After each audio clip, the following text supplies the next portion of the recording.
Minister for consideration for appointments to fill those vacancies. And let me also start first with the members in the room, if they can just, for the purposes of the record, read themselves into the record. So if you can just introduce yourselves. Good morning, Chairperson, all honourable members. Wendy Kaiser-Philander, and member of this committee. Morning, Chairperson. Good morning to my colleagues online and to the officials. I'm Member Boyson, a member of this committee. Good morning, Chair. Good morning, colleagues. My name is Benson Ngenzu, a member of this committee. Thank you very much. And then I'm Thomas Walters, Chair of the committee. If we can go to the members online, if you can just introduce yourselves for the record. Thanks very much. Benedicta van Minnen, member of this committee, and thank you for the indulgence of allowing me to be online. Then if I can ask, just from the committee assistant, have you received any apologies? I'm aware of Member Stevens, that there might be an issue with... I'm aware of Member Stevens. Any other apologies? Good morning, Chair and members. No apologies received, or no other apologies received. Colleagues, we do have a quorum to proceed. So we have some time before the interviews start to interrogate some of the matters around the set of interviews. First things first, and I think we need to have a committee view on this, because what the committee view is going to determine how we conduct the interviews. It will have implications of whether we do it in camera or openly for the public to view. This committee has taken a position that we would like to be as transparent as possible. Nevertheless, we need to balance that also with procedural fairness in terms of the candidates that will appear with us. And as will become apparent now, one of the candidates, Mr. Khoza, he is unable to be here today to do his interview. Perhaps if I can just ask the procedural officer, if you can just take us through what the issue is there. Thank you, Chair. The candidate, after I sent the invitation, I did a follow-up, and the candidate indicated that due to duties on the bench of the Western Cape High Court Division, he is not available for today's date. So, colleagues, so we sit with a situation where we have to decide, first of all, are we going to schedule another day to interview this particular candidate? That's the first decision that the committee has to take. Are we going to allow an interview outside of the, call it, advertised interview process? In which case it has implications for whether we in camera or not. If we interview other candidates with the same questions and it's publicly viewed, then obviously this candidate could have a potential advantage and it could affect the fairness of the process. If we decide that no, we're not going to grant a second interview, we need to obviously discuss this, then the committee decision is clear that we will be conducting it openly and transparently. So, colleagues, that's the decision before us. Do we grant, or will we schedule another opportunity for this particular candidate? Let's start over there. If I can have views from committee members. Member van Minnen, your hand was up first. Thank you very much. What I want to know is, when was he informed of this date, and was it a reasonable time period? Because my concern is that if he is going to have issues with time management, it's something that we might need to take into consideration. Thank you. Any other inputs? Member Boyson. Thank you, Chairperson. Chairperson, I'm worried about the fairness in terms of, repeating the same process, whether there would be any possible leaks. I don't know how to put it, but I am worried about an unfair advantage. Thank you. Member Quinsu, and then Member Philander, Kaiser Philander. No, thank you. I think the matter has been clarified. Initially, I thought that he withdrew. Right now, the reason for his absence have been cited, and remember, this is not a full-time job, and one is made to prioritize the full-time work and apologized. And for me, it's not out of the ordinary for a candidate, be it is for a full-time job or not, to communicate and say, given this situation, I am unable to attend the interview on a set date. Therefore, a new date should be considered. I think it would be unfair of us to overlook him on the basis of that. And therefore, I propose that we establish his availability and the committee decide on the scheduling of the interviews, right? I'm not sure as to what was the wisdom of a one-day interview, in the first place. In other related entities, interviews on camera, publicized would take a week or so, right?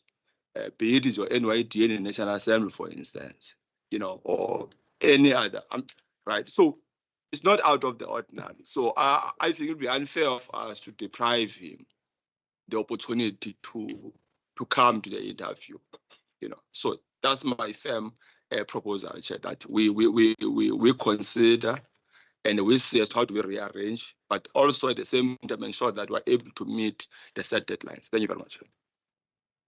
Member Kaiser Philander.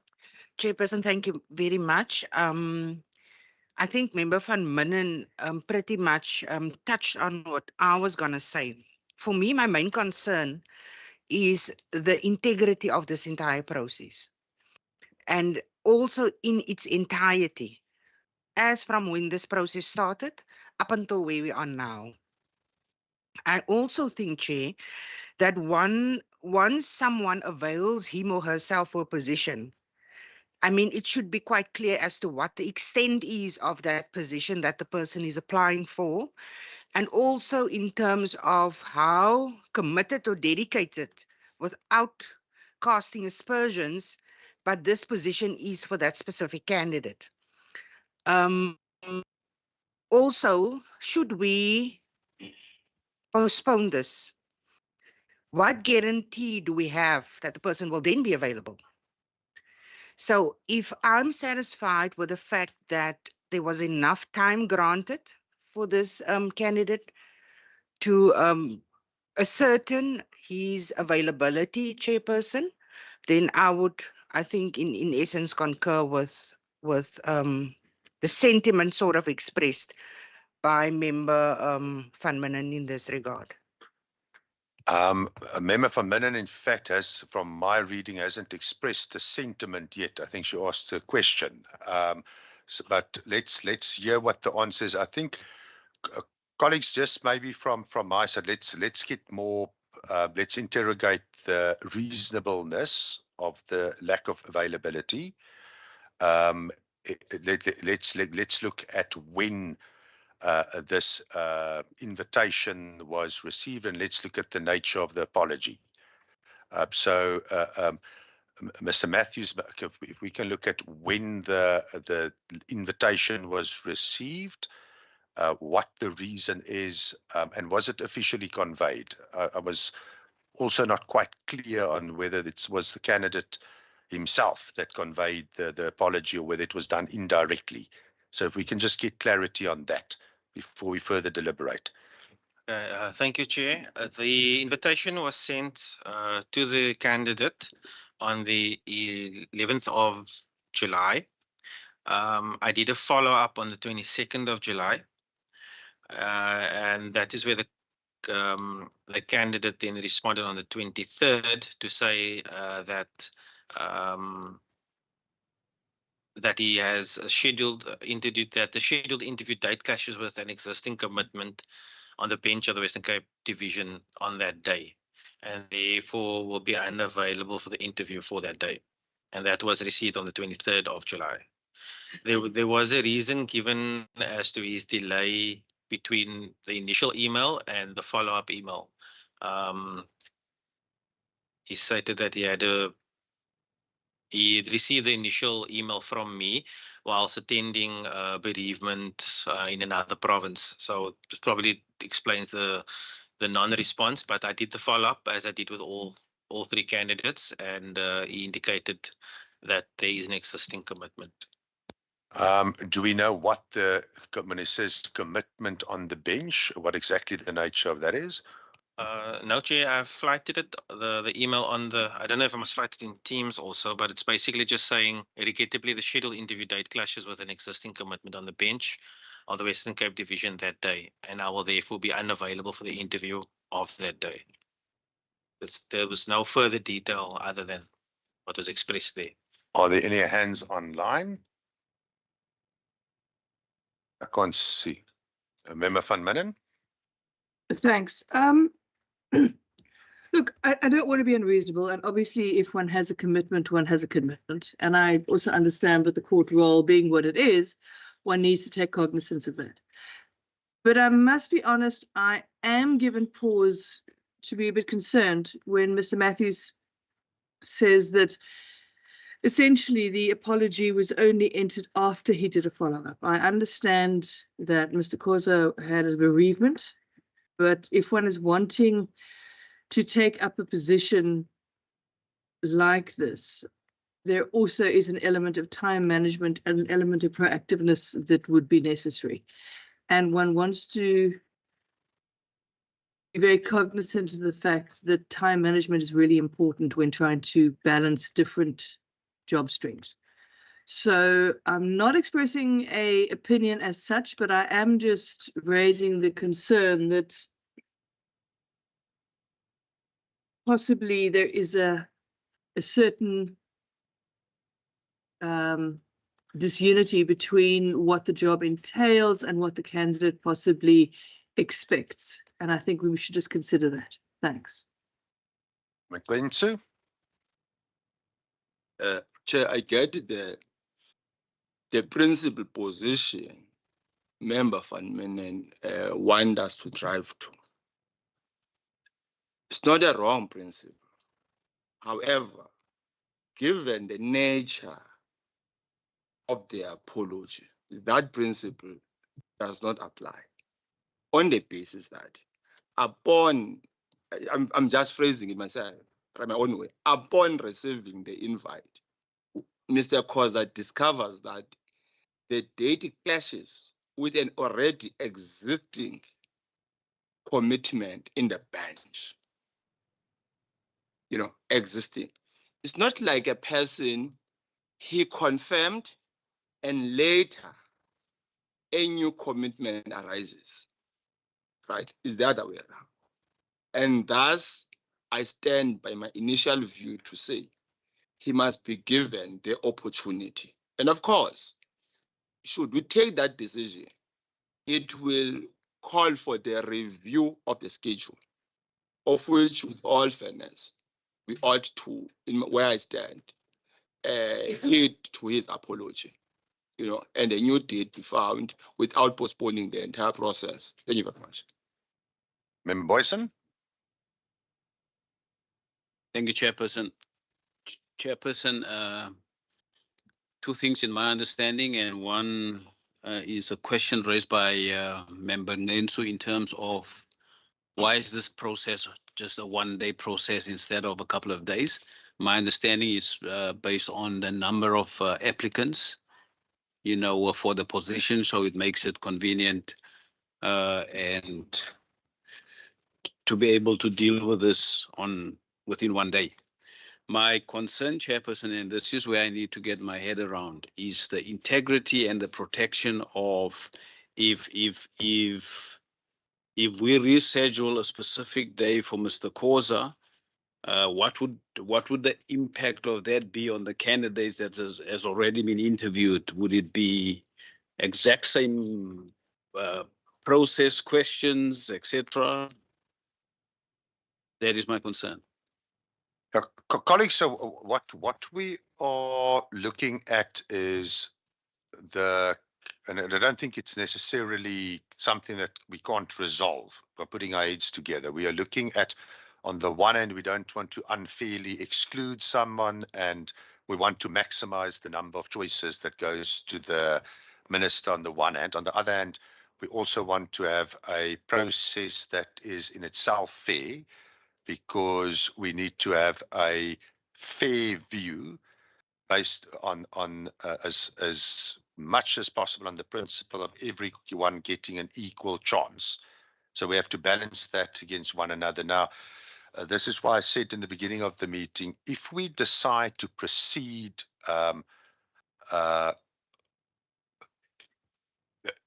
decide on inclusion, we need to discuss the issue of whether we have the interviews then in camera.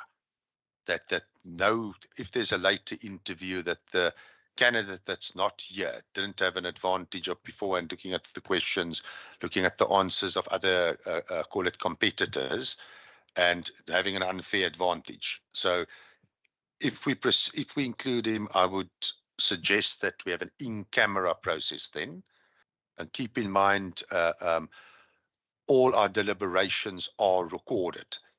Right, so it is the kind of thing that can be made available publicly at a later stage, at everything that we deliberated then after the interview process, people can go and listen to. Alternatively, we say, right, unfortunately, if we want to do it publicly, then there's the process that gets impacted if we include him. So to me, it's actually quite, in my mind, if we include him, we do it in camera, the process, and with the understanding that all our deliberations will be made available afterwards, that the public can see it after the last candidate was interviewed. Alternatively, if we do it in camera now, we only do the 2 interviews. That's how I look at it from my side.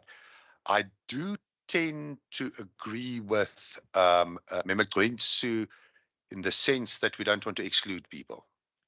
I think if I weigh up the need for public scrutiny, I think it can be included by releasing the full recordings after the last interview.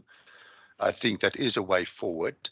However, and this is something I would like the committee to also consider, the one thing I don't want is there's urgent matters that we all agree on, in terms of gang violence in the Western Cape, in terms of the memorandum of understanding, interrogating the various levels of government involved that we want to get to. So I don't want this process to delay the other business that this committee needs to get to. So I'm going to propose that we proceed, but what we need to then do, and I would suggest before our next committee meeting, even if it's online, that we then schedule the last interview and the last deliberations then for this last candidate, even if we do it online. But what I don't want is a situation where the other, frankly, more important business of the committee gets pushed further ahead. So I would suggest that is the approach that we take. What's the views of the committee members? Member Gwensu?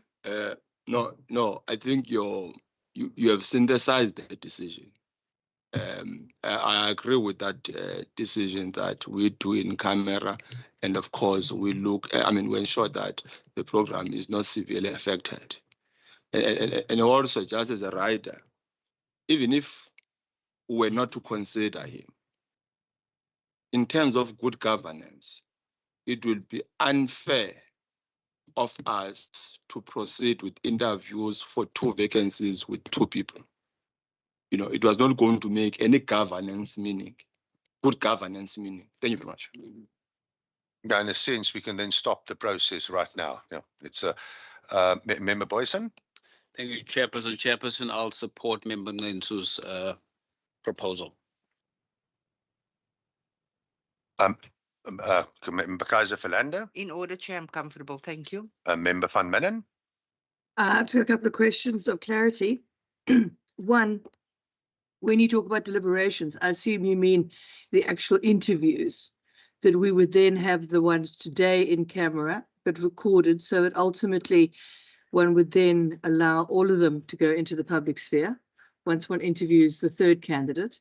That's the first point of clarity. The second point of clarity, and it stems from something that Member Provincial said, are we under an obligation in this process to fill those two vacancies if we are ultimately of the view that possibly only one candidate is suitable? So what I'm saying is, are we forced to select two, even if we potentially only find one to be fit for purpose? And thirdly, just on a pedantic point, I don't believe that we're excluding anybody if somebody excludes themselves potentially. But in principle, if we are going to then hold over all the interviews, but ultimately put them into the public sphere, I would have no objection then with doing a later date for the third candidate. But I just want clarity on those questions, please. Thank you.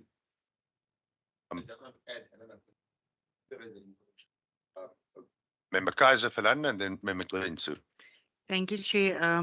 Perhaps just also a question directed to you or the procedure officer in terms of precedents when it comes to the previous process of having these interviews in camera, as we have had I think all other interviews open to the public. If we can just have clarity on that as well, please. Member Quinn. Yes, thanks, Chair. I want to build on the point made by Member Van Minnen. In fact, I think somewhere one raised this, that indeed we are given 3 candidates and we must get 2. And she raised a very important point. What if only one is suitable in this instance? Therefore, I think must be taken to confidence to why the department only gave us 3. Ideally, I'm not a technocrat, right? But ideally, it would make sense if candidates were between 4 and 5 to select 2, the best. But we're only given 2. I mean, we're only given 3 to select 2. What if indeed she's correct? What if indeed none or is only 1? What are we going to do? I think that sense of accountability is important, or clarity ought to be provided as a basis to ensure that, you know, the entity is not compromised on the basis of how selection process unfolded. Thank you very much. Mr. Matthews, there were a couple of questions. I just want to make sure that we got all of them. The one was the names that came to us. Right, I have an answer, but let's do all of them together. What happens if we don't find candidates suitable? There was the precedent in terms of past committees in this regard.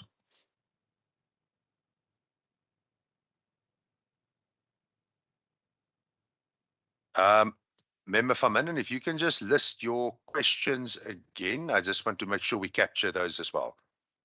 Okay, so the first one is, when you talk about deliberations, by the word deliberation, do you include interview?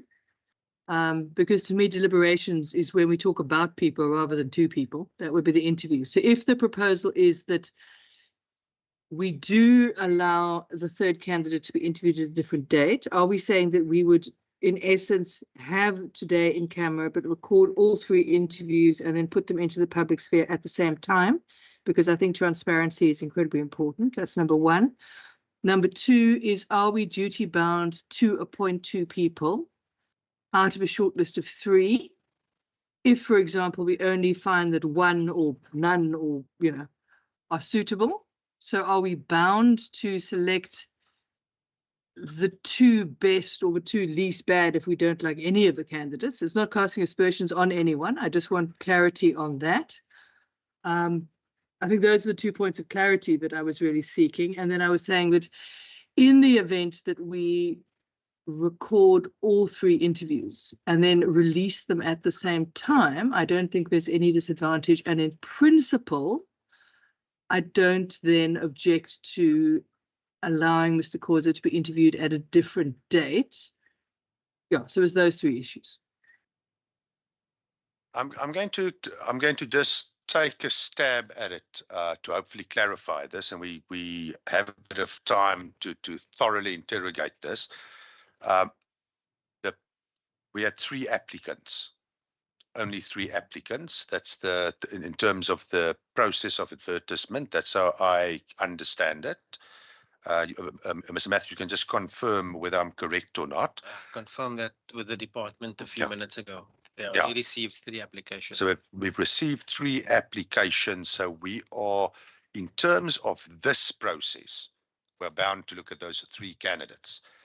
My understanding is, and again, if we need to get advice on this, if we had to feel that candidates are not suitable, or for some reason none of the candidates are suitable, I would imagine that starts off an entirely new process. So that's how I would understand it. You will have to comment on the past committees, what the precedent is. Again, what we are trying to balance here is full transparency and the integrity of the process itself. These are the 2 things we're trying to balance.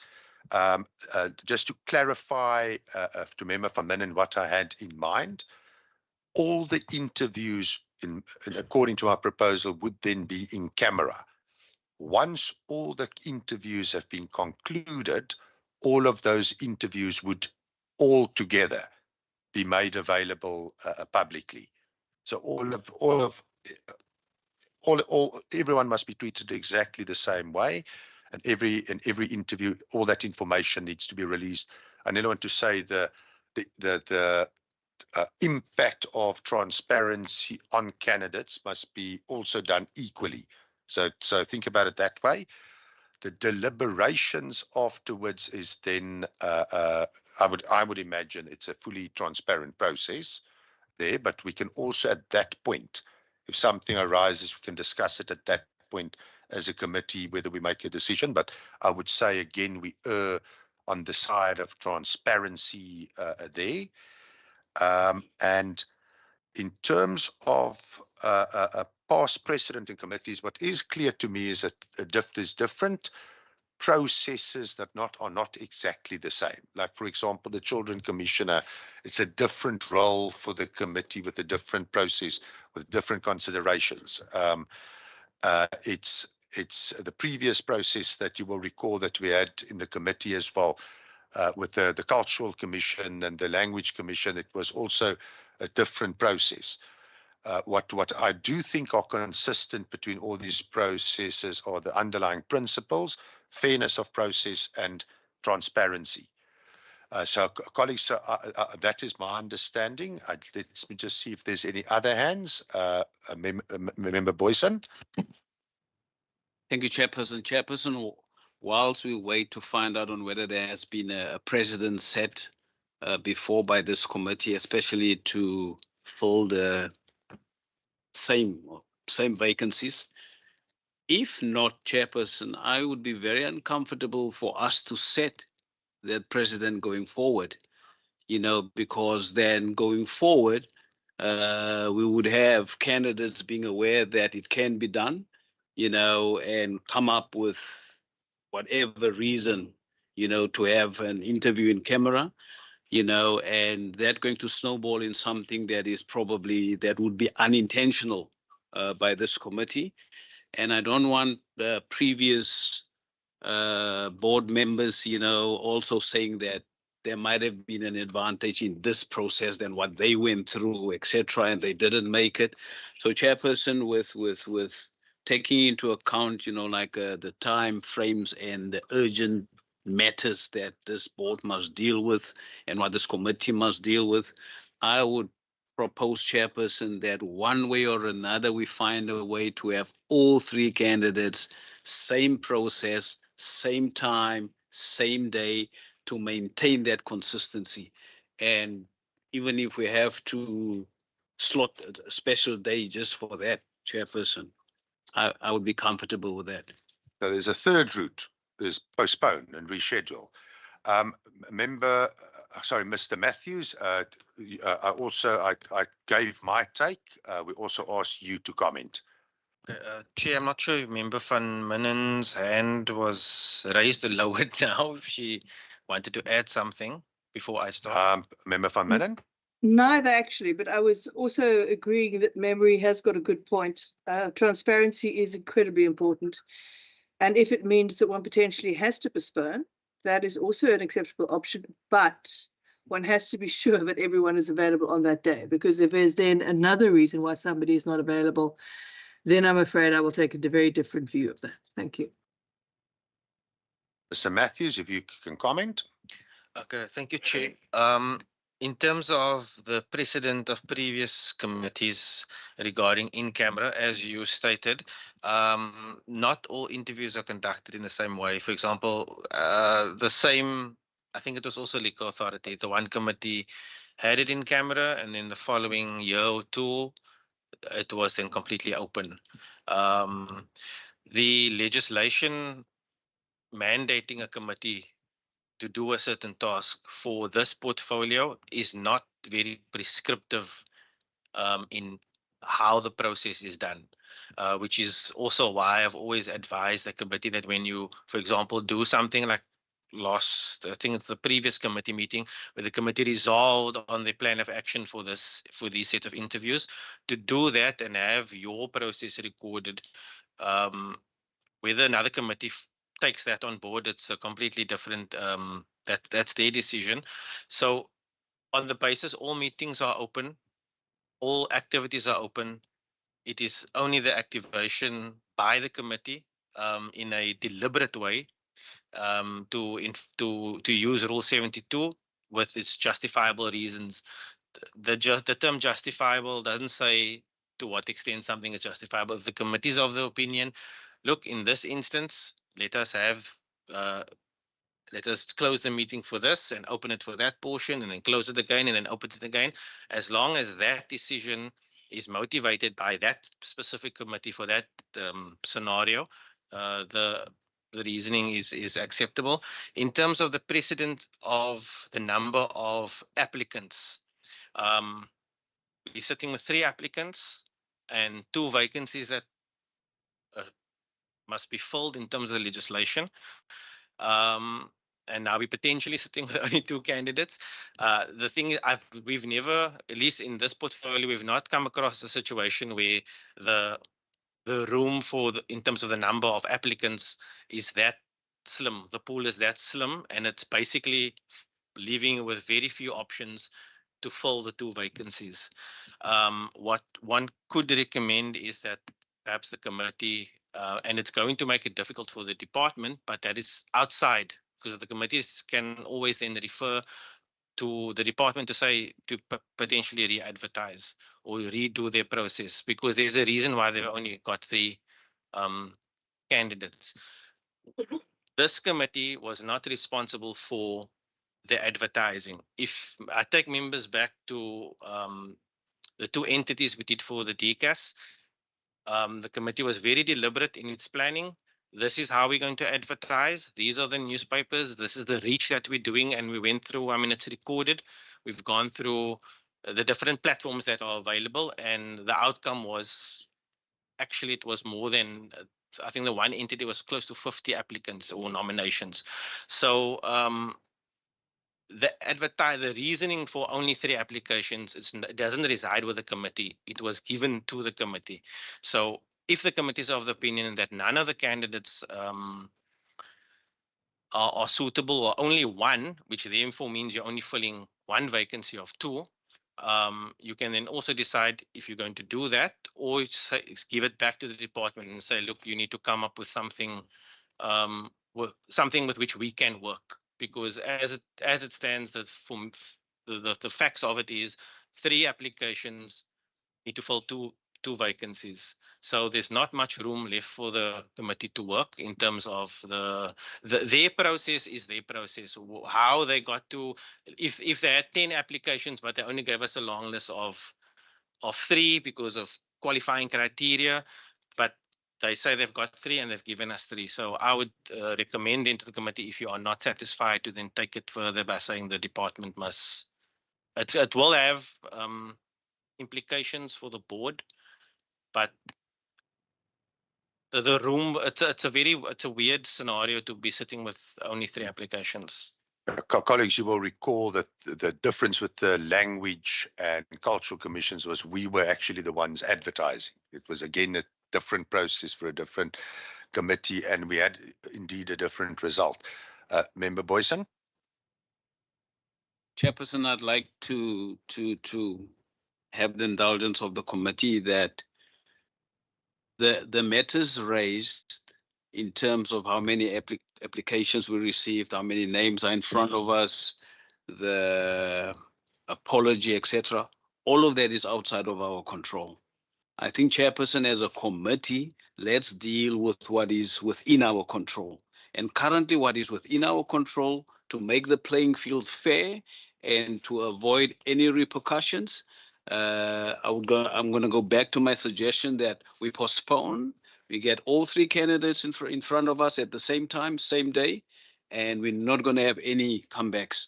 And we're not at the stage yet in terms of being able to determine whether one is suitable or all 3 suitable. Let's wait until we get there, and then we would then follow the advice given by Mr. Matthews as well. Thank you. Member Kleinse and then Member Kaiser-Philander. In fact, Chair, I was looking forward to once again another summer, so that we avoid endless debate. At the ballot time, we have to take a decision.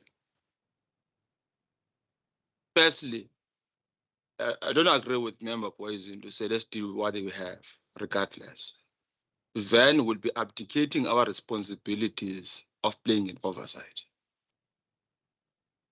Telling the department that you are wrong for giving us 3 is part of our oversight. They are not giving us the the latitude to interview at least a sizable number. That's the first thing. The second thing, postponing hopeful to get the 3, if they remain the 3 in one day, is yet also that itself cannot be clearly confirmed here. And what about the 2 who are here waiting to be interviewed? Who either took leave from where they work to come here. What about that? The 2 of them. And that 2 is important. We don't know where they work. We don't know their conditions of employment. At worst, others may be made to take unpaid leave to attend this. That's what others would do when they have exhausted their annual leave. So, where I stand, postponement is not a solution. What is a solution? Is your earlier summary that says we proceed with the 2 in camera, and then a date be found for Mr. Khoza in camera, and after we've concluded, then an integrated video audio be released for the public so that it can see how the process unfolded. Postponing is not a solution. It's not in the best interest of the process. It's not in the best interest of the 2 here. And also, let's be clear, the department where I stand was wrong for giving us only 3. What was wrong? As Member Van Menen made a point, what if of the 3, we only find 2? Given the timelines, we may be forced to take the second best, if you like.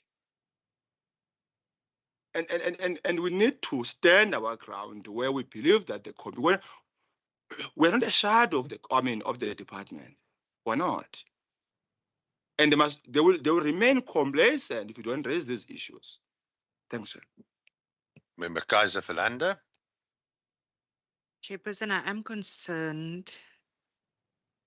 What if, and I don't want to preempt, but what if candidate number 3 at the second available occasion does not either pitch or withdraw in the meantime? That leaves us with only the 2 candidates for 2 positions in any case. And the repercussions in terms of repeating the process from department side and us being here again, or the decision of referring back to the department where we are currently now. And of course, understanding the fact that people came, I think there's a decision that the committee should have considered before today, which we did not. But, and unfortunately, people are already here to be interviewed. But I am concerned that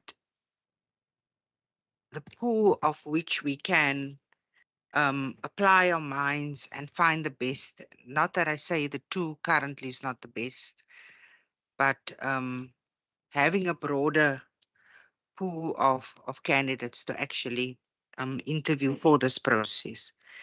I'm in 2 minds, Chairperson, in terms of, again, as I said, my concern of candidate number 3, perhaps not.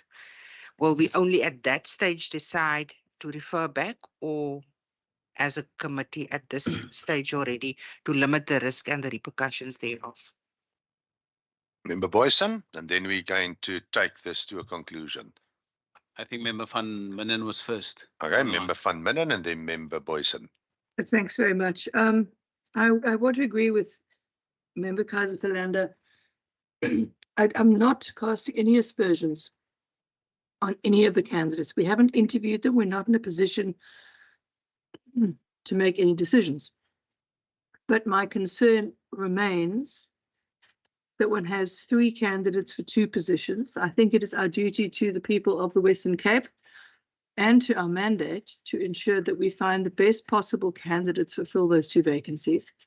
And when one only has 3, or potentially only 2, that option is very much constrained. I am concerned about that. I would prefer to have 4 or 5 candidates. And also, as I also raised, I am concerned that if we look at a different date for candidate number 3, and if they're not available, then what? You know, how far does one push this? So I think we need to take that into consideration. I think that the groundwork, I understand it wasn't the committee as such, but I do think the groundwork here possibly should be examined quite closely. Thank you. Alex, I'm going to take, because I'm also in 2 minds. There's essentially 3 options, that we discussed. The one is candidate is not available, therefore well, that's that. You lose out the 2 candidates here. I must say then it becomes a very simple exercise. The 2 candidates outside are the names that essentially go forward with a 3rd name with a note that this person wasn't at an interview, you know, which makes it a kind of an interesting, in itself, an interesting situation. The other one is that, as I said, I'm not going to make the same arguments again. We have 2 in-camera interviews now. We try to schedule an in-camera interview at a later date. I would also suggest then there's a proviso, if this, because we're creating then a opportunity for the same candidate to be a reasonable opportunity to be interviewed. However, I would imagine that if the candidate is then not available, then the understanding must be the committee will make a decision then without the benefit of having had that interview as well.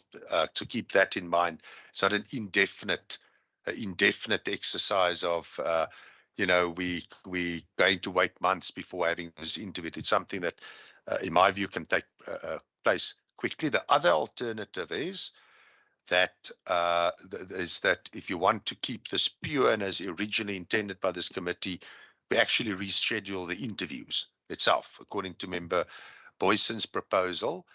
The key thing there that would be a concern for me, what happens if one of the 2 other candidates now have a problem attending that meeting, and then we're back at square one. Then this becomes a bit of a prolonged, unnecessary process. My inclination is to say that the best possible route, given what we have in front of us, 3 committee members, is that we proceed in camera, create with a deadline, an opportunity for the other candidate to also be in camera, then interviewed. If the candidate is not available for that second reasonable opportunity, then that candidate, then frankly, then it's on the candidate. I think that would be a fair. You can't indefinitely prolong our process. I am concerned in terms of a purist view. I can see what Member Boyson is saying, but I do think there's unforeseen consequences there as well that we're not aware of. And then at the same time, I think the issues of why we only have 3 candidates available, I think that is something that at the end of the process belongs under deliberations and committee resolutions. That's something we need to debate right now. We actually have to look at I would suggest it belongs after the interviews, that we have a look at that. But colleagues, I would propose from my side that we proceed in camera, great, with a deadline and opportunity for the other candidate to be interviewed in camera, that all the recordings are released afterwards of our interviews, but in one batch, because that's how we meet the transparency, or get it as close to the transparency threshold as we can under the circumstances. And then the matters that, well, a couple of us have raised about the number of applicants, the quality of applicants, I suggest we deliberate on that at the end of the process. Colleagues, I also think what also concerns me here is if we say, let's reschedule, where do we fit it into programming? How does it impact on the rest of the program? While I'd have no difficulty, the urgency in the department is not necessarily our urgency. There's other sources of urgency that's on us that might have nothing to do with this process. There's other work that we need to get to as the committee that frankly is more important than this process delaying us. So that's my proposal. Can I suggest, and this, well, no. I'm a Democrat, Don't propose, decide, because synthesize our discussions. I And that remember, synthesis become a Gwensu, decision. part of decisive leadership is to be decisively democratic. So colleagues, I want to hear, let me first hear from Member Boyson. Member Boyson, do you accept this, or do you want to put it to the vote? Chairperson, I'll go with the majority decision. I just wanted to air some views of mine on opinions that has been raised. Now you've raised yours. Member Gwensu, you are intimidating the other members of the committee. It's No, he is. Chairperson, we knew all along as a committee that there were 3 candidates. We cannot now, because that would be an indictment on us, we cannot now go back and say we need more candidates as an example. We knew all along. And the risk that we're running if we're going to do that is for the current shortlisted candidates, for us not to continue with them and all of a sudden have a new call for a broader pool.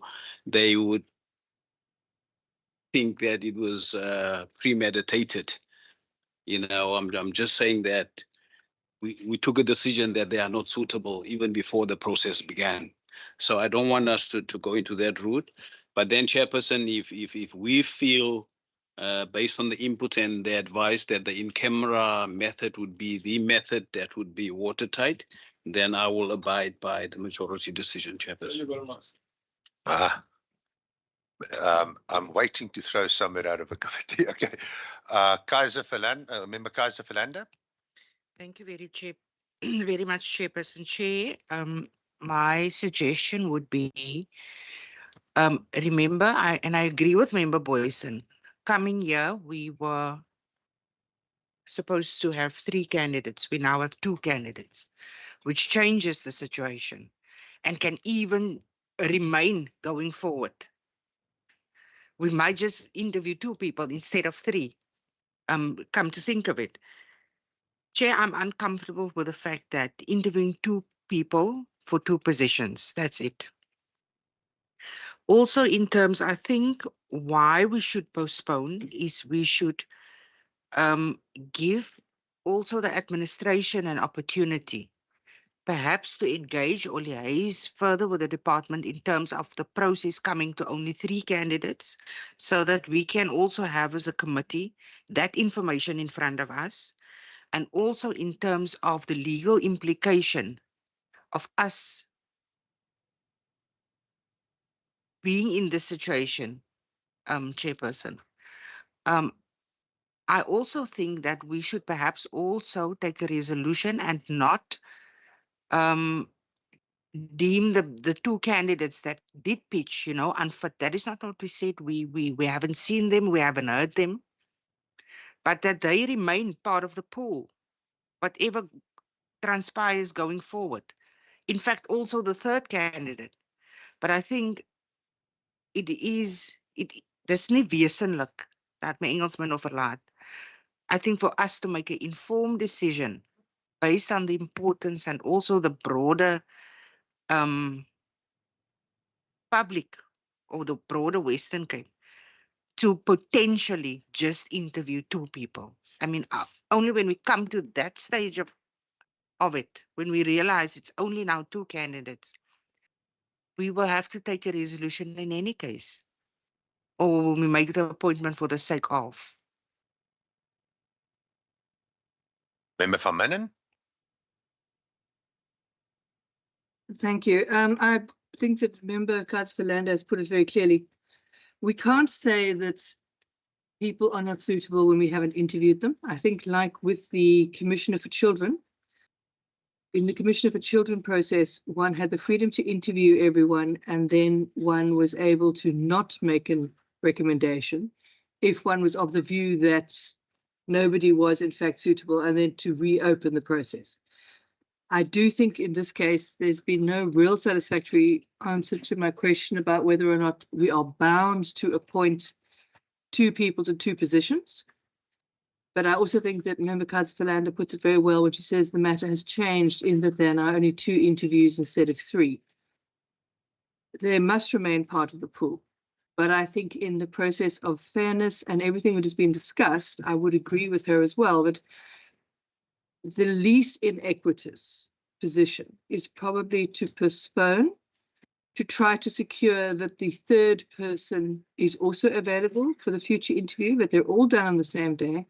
And then we also need to, I think, have a conversation about why it's 3 candidates for 2 positions, and can we possibly broaden it to 4 or 5, merely so that we actually have a proper process and the selection isn't by default, but is actually by the exercise of bringing our minds to bear on the matter. Thank you. So, colleagues, I think there's an important addition that's been made, and let's get advice here. If the committee had to decide, without any prejudice for the existing applicants, to say that we want a bigger pool, we want a re-advertisement, without prejudice to the existing candidate, purely on the basis of for a process to be meaningful, to have a bigger pool of people, what would the implications of that be? Would that compromise the process in any particular way? I'll give you a chance just now. Mr. Daza, do you have a view on that? Thanks, Chair. I would support a view that says that the committee needs a bigger pool. Then I would advise the committee to request the department to provide all the information it has with regards to this position. How many people applied and how are they shortlisted? Then the committee can determine from there. Because if they think that you have too few people for 2 positions, I would advise that the committee must get more information from the department with regards to this process. How many people are? it has a right to that information, because now it's restricting the committee's sphere now, because there's few people and maybe you need more. They must be open. They must give the committee everything. Member Glensu. Thank you very much, Chair. That was our first point of discussion. And others were liberal to say, let's deal with what we have. You know.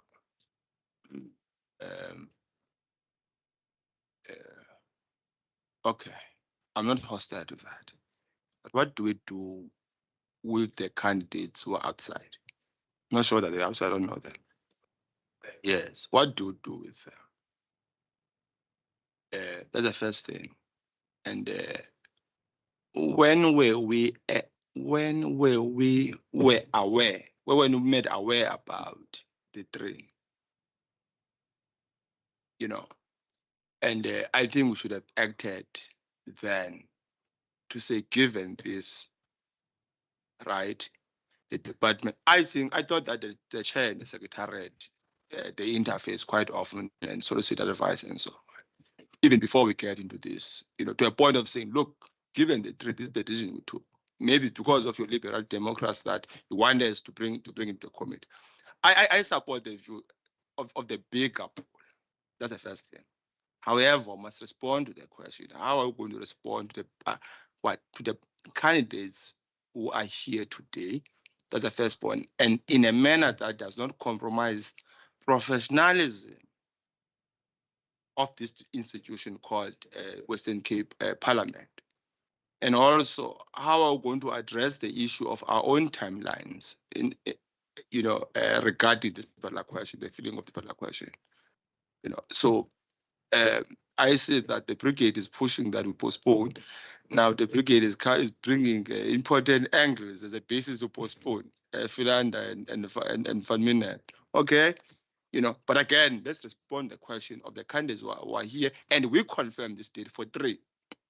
We only learned last night that Mr. Kozak was not going to be able to make it, and I think it's important to take responsibility, you know, of our inaction or wrong actions. Thanks, sir. Perhaps, look, and our colleagues, I actually think much as it is a bit frustrating, this, I think it's a very good discussion to have.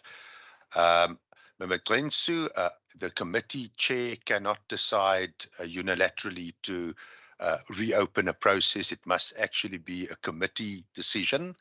And this is the first scheduled committee that we had, so which is the right place then to make this decision. That's something I, in the good liberal democratic tradition, can decide on my own.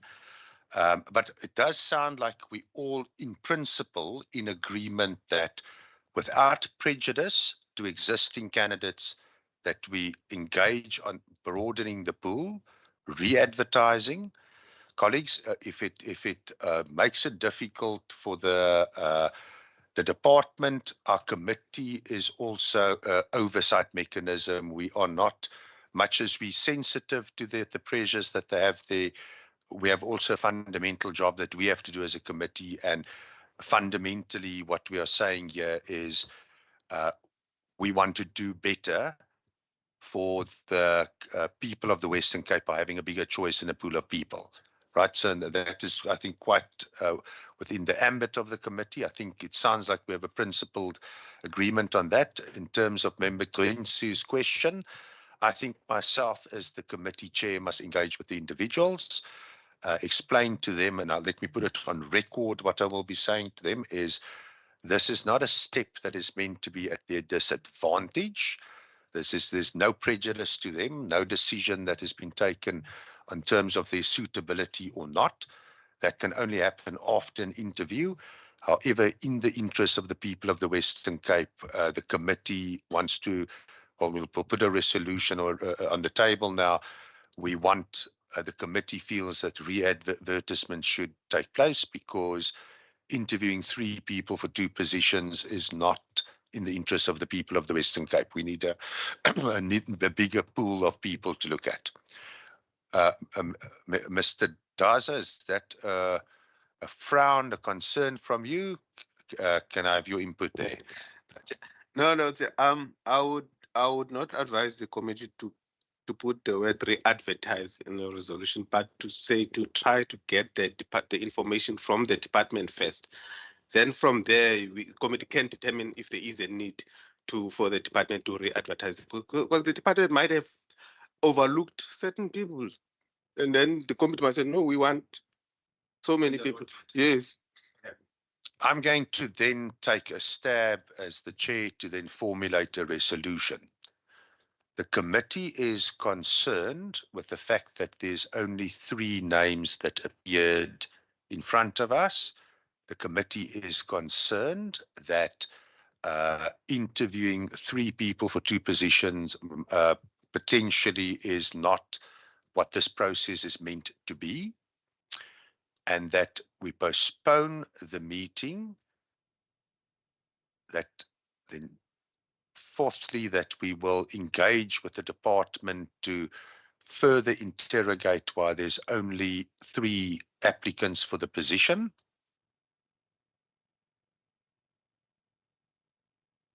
And then it will come back to the committee for the interview process, possibly including more people. Member Boyson? Thank you, Chairperson. Chairperson, professionally, I don't have to say what I'm going to say, but it's based on a question that has been raised on record. What do we do with the candidate who is here now? And now, professionally, Chairperson, there is a process. The officials would know how to deal with that in terms of communicating to the 3 applicants, in fact, in terms of what the committee have decided. So, and then also, based on whatever decision we might take when we have all the raw information, you know, they would be informed about, they won't be negatively affected because of what has transpired today. Colleagues, is the committee comfortable that myself, in terms of the immediate situation, that I engage with the individuals outside on the basis of the proposed decision? And then there's obviously the professional communication in writing that needs to take place as well. I'm comfortable. I support you in that, Chairperson. Colleagues, can I have a proposer for my proposal? Well, I'm proposing it. Can I have a seconder? Chairperson, I second that. Colleagues, are we, I don't see any other hands, so there's a unanimous decision of the committee, and then that actually takes us to the end of the meeting. Mr. Matthews? Chair, just the 2 candidates submitted presentations. Are there any comments about that? Would they have to resubmit those presentations? Will the committee change the criteria for the presentations? So yeah, it's just an admin thing, but I mean, it could affect. It could be a question that they pose. Just in my mind, this has been circulated. It's exactly the same we will do in the future in terms of a interview there. And I don't see any difficulty with it. The process is paused. We're not retrospectively changing anything. Member Glensu? Covered. The status quo remains. We are freezing things to fix concerns of ours as opposed to changing the process retrospectively or in any other way. Yeah, what I would suggest, good point by Member Boyson, let's just all hand the documentation back to Mr. Matthews, that we don't leave different candidates' presentations here for colleagues, but thanks for a good discussion. This is Oversight. Thank you, Chair.